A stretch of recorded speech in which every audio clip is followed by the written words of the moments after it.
जमानामा यसरी खान्थे है। कसैलाई याद छ कि छैन टक्क लाएर अब यसरी है।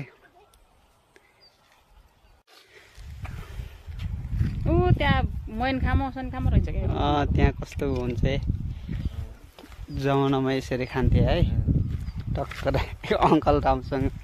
के खाने सोच्नु गरेको त तिमीले पनि खाने हो र अनि यो हेलो गाइस यो करेली हो भन्नु। यो करेली हो। यो अझ यो छिप्यो के यो छिपेर हो। यसरी त्यो भित्र खाने हो। त्यो पितो हुन्छ होला ल होइन मिठो हुन्छ राम्रो हुन्छ करेली। खै मलाई पनि टुक्रो दिनुहोस् अब सक्यो तपाईँ पनि नै यही खानुहोस्। अरे खाएर हुन्छ करेली कस्तो टेस्टी रहेछ।